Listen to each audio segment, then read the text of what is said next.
Kan jy dit hoor soos die branders breek van Victoria Bay tot in Gouritsmond? Kan jy dit sien soos die son opkom en skyn oor die Ou Tenikwa berge? Beleef jy dit? Die tuinroete, 'n plek waar God regeer. Mense wat 'n verskil maak met geloof, liefde en hoop. 'n Streek wat God ken, mense liefhet en hulle wêreld vernuwe. Habakuk 2 vers 14 sê, die aarde sal gevul word met die kennis van die heerlikheid van die Here, soos die waters die seebodem bedek. Welkom by Doxadeyo Tuinroete.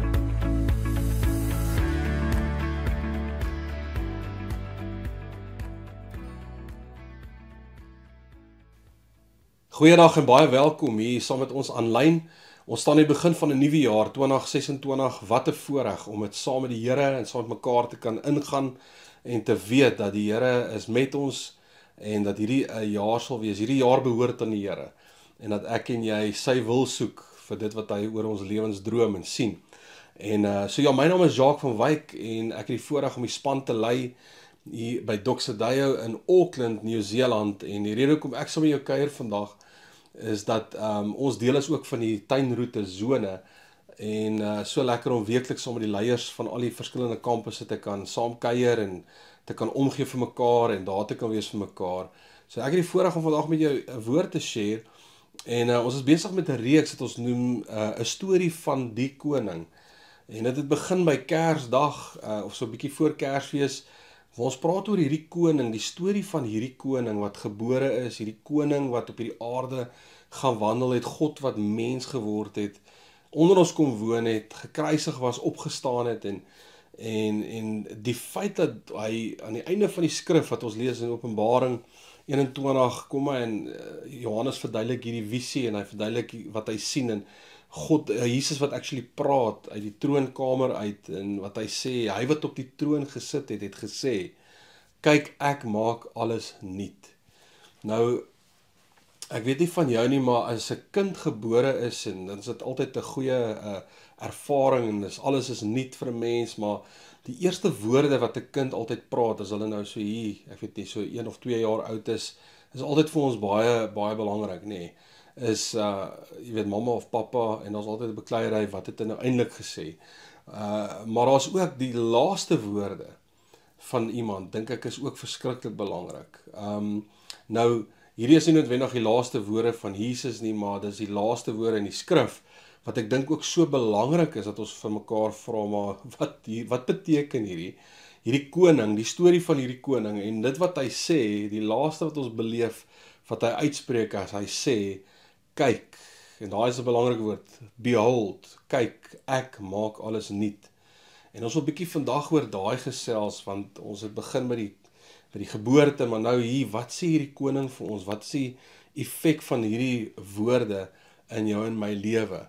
En wat beteken, nou, ek meen, as ons praat oor nuut, en ons het hierdie jaar nogals baie daaroor gesels, want dit is regtig 'n groot konsep wat ons moet verstaan, en moet begryp, want dit kan jou hele lewe verander, maar die woord nuut is so belangrik vir ons, en ons almal hou van nuut, ons almal hou van die nuwe, 'n nuwe huis, 'n nuwe kar, jy weet, 'n nuwe werk, partykeer is baie lekker, is baie goed om te weet, ek gaan by 'n nuwe werk instap, en ek is opgewonde oor dit, 'n nuwe jaar, hier staan ons in 'n nuwe jaar, en ons is opgewonde, want hierdie jaar gaan ons goed anders doen. Ek kyk so hier oor die muur, die afgelope 2-3 dae hier vir my buurman, ewe skielik is daar 'n oefenfiets op sy patio buitekant, so ek sien, dis 'n nuwe jaar, dis nuwe oefen, daar's nuwe goed wat in plek is, nuwejaarsvoornemens, nuwe planne, nuwe begin, ons is almal mal oor nuut. En wanneer die Bybel praat, skrif spesifiek praat oor nuut, ons sien altyd oor ons toekoms en dat hy die nuwe gaan bring, dit gaan nog eendag gebeur. Maar eintlik dit is nie wat die Bybel van praat nie, dit gaan gebeur, ons gaan die nuwe sien in sy volheid, eendag as Christus terugkom, maar eintlik gaan dit ook oor 'n werklikheid wat reeds nou in werking is. As jy daai skrif net weer lees, sê hy baie duidelik, hy sê nie dat ek gaan alles nuut maak nie, hy sê kyk, ek maak alles nuut. So hy is nou reeds deurlopend, is hy besig en voortdurend besig met hierdie goddelike aksie om alles nuut te maak. Jy sien God wag nie dat die hemel dinge moet begin vernuwe nie. Hy wag nie dat geskiedenis moet eindig voordat transformasie kan begin nie. Die vernuwing het begin die dag toe Christus in hierdie wêreld van ons ingestap het. Het die vernuwing begin. Nou die vraag wat baie van ons vra, wanneer ons dink aan nuut en ons dink aan dat hy is besig reeds om alles nuut te maak, is as God werklik alles nuut maak en op hierdie oomblik besig is, hoekom voel jy dan partykeer steeds vasgevang in dieselfde patrone, in dieselfde stryd partykeer en dalk partykeer dieselfde teleurstellings, as vernuwing reeds besig is om plaas te vind? Hoekom is jou lewe dan nog nie heeltemal getransformeer nie? Nou die waarheid oor hierdie hele vraag is die volgende, is dat jy moet verstaan, ek en jy moet verstaan, dat nuutmaking is 'n proses. Transformasie is nie altyd onmiddellik nie. Partykeer is dit vind ons dit in die klein getroue stappe van ons lewens en die besluite wat ons neem, wat in belyning is met sy koninkryk. Partykeer is dit in die bekering, die oomblikke waar ons, as ons praat oor bekering, 'n verandering van ons denke het en ons sê, Here, ek moet anders dink oor goed, want u koninkryk sê ek moet anders dink. Dit gaan oor in ons verantwoordelikhede wat ons neem vir keuses en in die daaglikse werk, om Christus in hom in te groei na 'n plek van volwassenheid. Dis waar ons die nuutmaking beleef, is om die gedagtes van Christus te hê en bewus te wees van sy wil vir ons lewens. Dis wanneer die vernuwing gebeur. Jy weet, dit is net soos 'n rispe wat nie oornag 'n skoenlapper word nie. Jy weet, is God se werk in ons dikwels, is dit stil, is geduldig, ons moet baie geduldig wees, maar is wel deurlopend, is dit besig om te gebeur. En dit laat my dink aan die song Waymaker, nee, as in die bruggedeelte praat hy sê, even when I don't see it, you're working. Hy sê, even when I don't feel it, you are working. You never stop working. En dit is letterlik dit, is dat ons sien dit nie altyd nie. Ons beleef dit nie altyd dadelik nie, maar dit beteken nie dat die Here nie besig is om te werk nie. En dis hoekom ek en jy by 'n plek moet kom waar ons sê, Here, ons moet begin verstaan die manier waarop God alles nuut maak. Hoe doen hy dit? Die manier, wat is die manier wat hy gebruik om dit te doen? En ek wil vir jou so 4 goed gee vandag, wat jy ook saam met jou kan vat in 2026 in. Dis die Here, ek wil beter verstaan. Ek wil my verstand en my gedagtes reg kry vir dit wat u reeds gebring het. Iets reeds, alles kom, die nuwe vir ons gebring en laat ons gedagtes belyning kry met wat u wil doen. En nommer 1 is dat die troonkamer, moet ek en jy verstaan, is die bron. Alle nuutheid vloei uit die heerskappy van Christus uit. Hoor mooi wat sê Openbaring 21, waar hy sê, hy wat op die troon gesit het gesê, kyk, ek maak alles nuut. En dit is so belangrik, ons mis partykeer die posisie van waar Christus is wanneer hy die woorde spreek. Hy sê, hy wat op die troon gesit het. Dit beteken 'n plek van gesag. Dit beteken dat hierdie maak saak vir my en vir jou, want ons is hier besig om te praat oor die koning van alle konings, wat sê, uit 'n plek van heerskappy uit, ek maak alles nuut. Ek maak alles nuut. Hierdie is nie 'n koning wat gereageer het nie. Hierdie is 'n koning wat regeer, wat sê, kyk, ek maak alles nuut. En toe hy in hierdie aarde ingekom het en kom wandel het op hierdie aarde, het hy nie sy heerskappy gelos daar in die hemel in die troonkamer nie, maar hy het dit saamgebring. Daai heerskappy het hy saamgebring na die aarde toe. En dis hoekom ons lees Matteus 28 vers 18 waar Jesus sê, hy sê, alle gesag in die hemel en op aarde is aan my gegee. So hy het gesag in die hemel, in die troonkamer, maar ook hier op aarde. En so hierdie vernuwing van alles vloei uit gesag uit en nie uit chaos uit nie. Dit is nie uit chaos wat nou vernuwing kom nie, maar dit gaan oor die soewereiniteit van hierdie koning wat ons dien en wat heerskappy het oor ons lewens. Baie belangrik as ons dink aan in konstruksie, as jy in konstruksie is en jy moet 'n gebou gaan vernuwe en oordoen. Dit gebeur slegs wanneer die eienaar volle regte het op die gebou, dan kan dit gebeur. En net so in ons lewens, is dat God vernuwe nie geleende eiendom nie. Ons behoort reeds aan hom. En hy vernuwe alles wat aan hom behoort. En alles wat aan hom behoort is letterlik alles. Psalm 24 vers 1 sê, die aarde behoort aan die Here en alles daarin. So hy is besig om alles te vernuwe. In ons lewens, om ons, in hierdie wêreld is hy besig. En jy weet, so Jesus het nie gekom net om sonde te vergewe nie, maar hy het gekom om die skepping te herstel en te vernuwe, luister mooi, onder 'n regverdige heerskappy, want hy is die koning. Tweedens, moet ek en jy verstaan, die manier hoe God nuut maak, is Jesus het nie gekom om dinge net beter te maak nie. Hy het gekom om goed nuut te maak. Hy sê in 2 Korintiërs 5:17, as iemand in Christus is hy 'n nuwe skepping. 'n Nuwe skepping. Hy praat nie, Paulus skryf nie van ons is 'n verbeterde skepping nie. Hy praat nie van ons is 'n laslap vernuwing van 'n skepping nie, of 'n effens aangepas nie. Hy praat van dat ons is 'n nuwe skepping.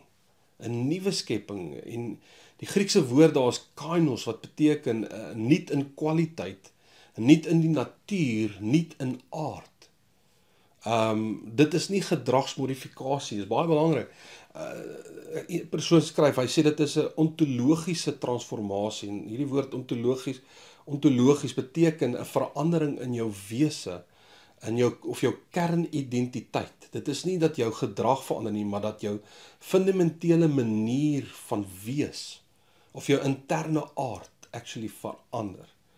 So daar's hierdie dimensie van die nuwe mens, nuwe jy, nuwe skepping, wat God kom bewerk het deur Christus, die koning, en is daar vir ons beskikbaar, is binne in ons moet dit begin uiting gee, ons moet in dit instap, en sê, Here, ons gee dit uiting in ons lewens. Dit is die hele proses van metamorfose, wat ons baie van ken. Ons ken die wurm of die rispe wat in die kokon ingaan, en dan word dan nou 'n skoenlapper. Hierdie hele proses, en ding is belangrik, is 'n metamorfose, is 'n nuwe skepping wat uitkom. Is nie grimering wat ons weer opplak om 'n bietjie mooier te lyk of nie te lyk nie. Dit word getransformeer. Dis hoekom Romeine 12:2 sê, word getransformeer, metamorfose, net deur die vernuwing van jou verstand, om jou gedagtes te vernuwe. So as jy hier kan begin anders dink, die vernuwing hier beleef, sal dit begin uiting vind ook in jou lewe, en dit kom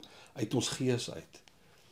Jy sien, metamorfose van 'n rispe is nie, dit gaan nie oor 'n rispe wat harder probeer om 'n skoenlapper te word nie, of 'n skoenlapper wat nou ewe skielik beter dissipline het nie. Dit gaan oor die dood en die opstanding van hierdie rispe. Dit gaan oor die dood, hy gaan dood en actually word weer lewend in hierdie nuwe skepping van 'n skoenlapper.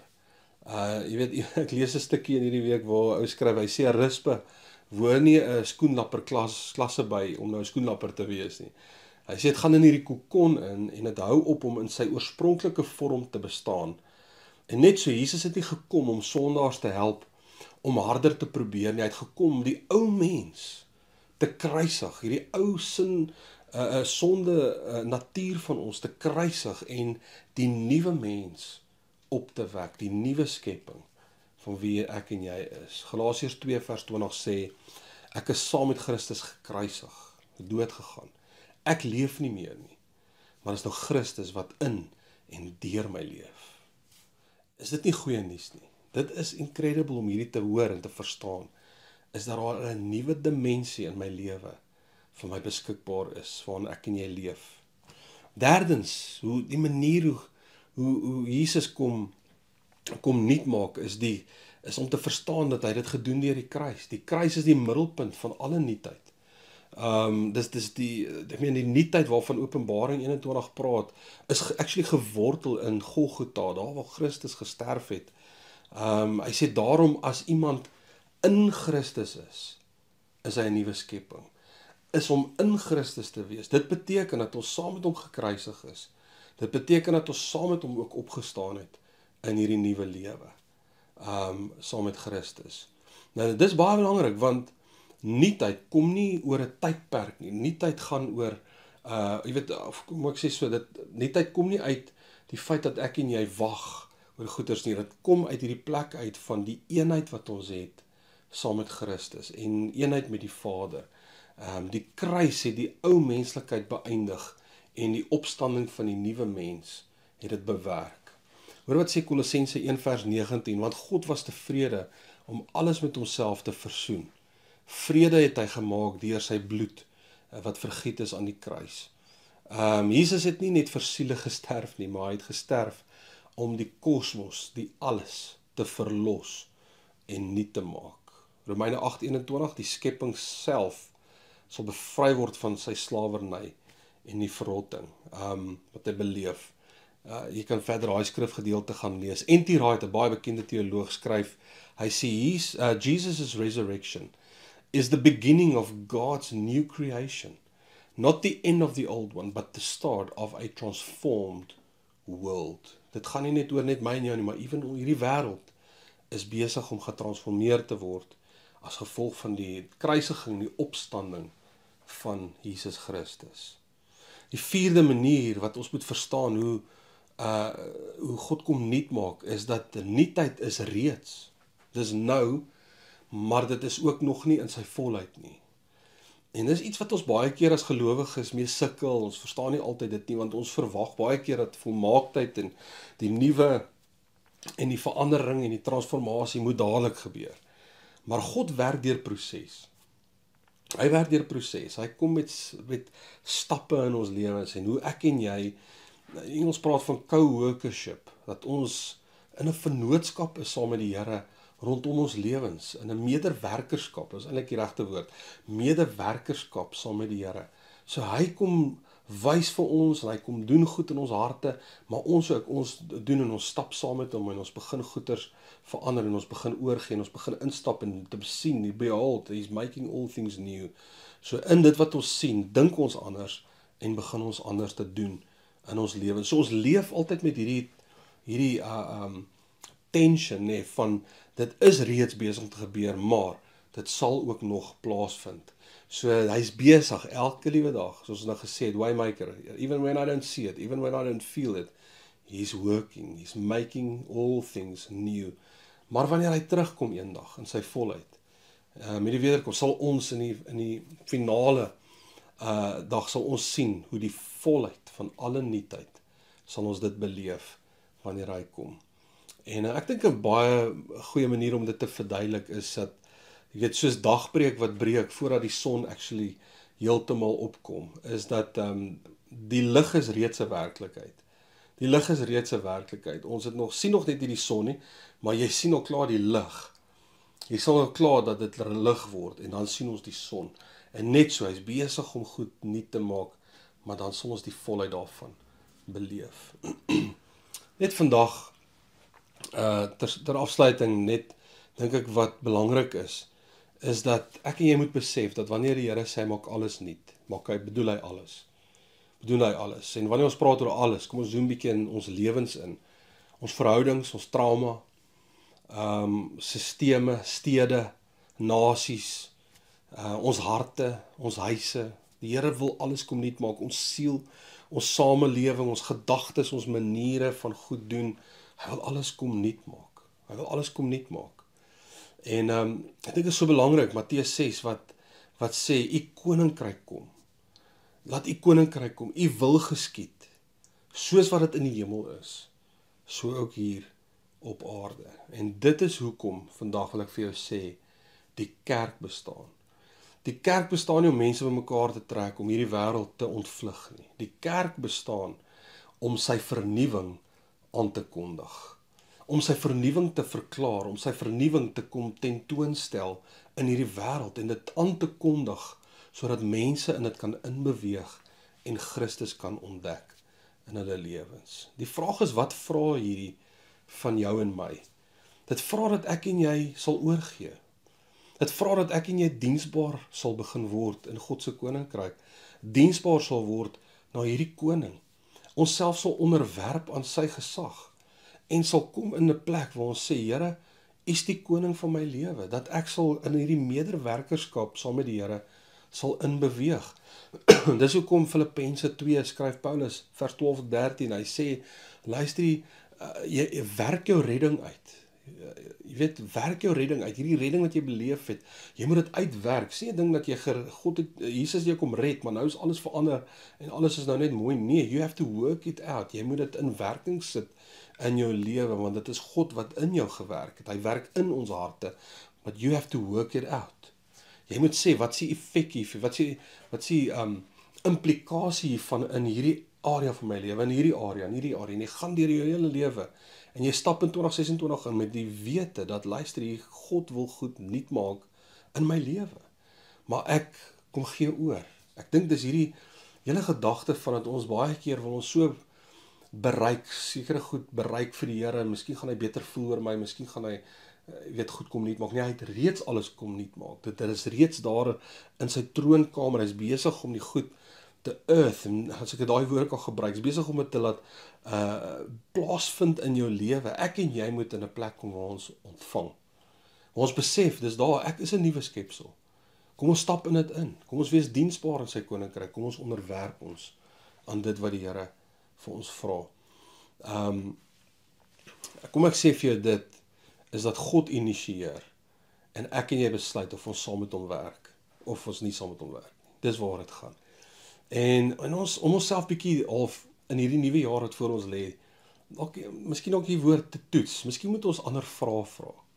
Miskien kan jy op 'n plek kom waar jy anders te vrae vra.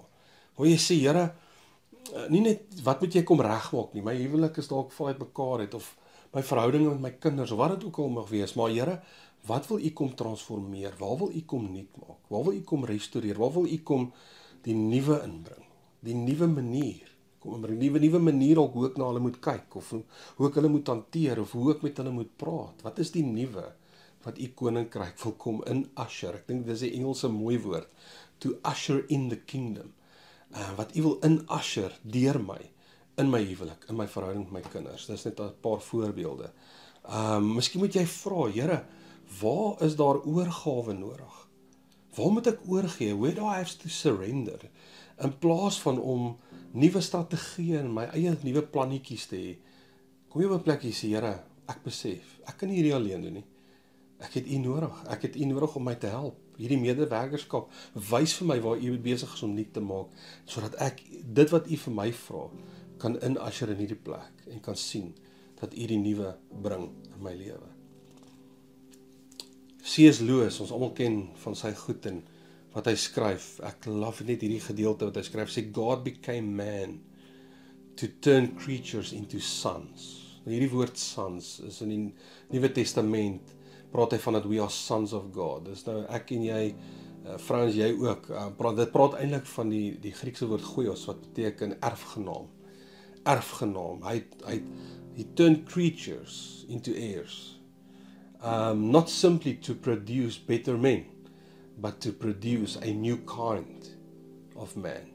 En dis die ding, dat God het gekom, mens geword, om ons te verander, om ons te kom vernuwe, nuwe skepping te maak, 'n nuwe manier, 'n nuwe skepping wat sy koninkryk tentoon gaan stel in hierdie wêreld. En dis my gebed vir jou, vir hierdie jaar 2026. Mag jy die heerlikheid van die Here, die koninkryk van die Here, die heerskapheid van die Here, die nuwe wat dit bring, kom tentoonstel in jou lewe. Mag jy die draer word van die heerlikheid van die Here.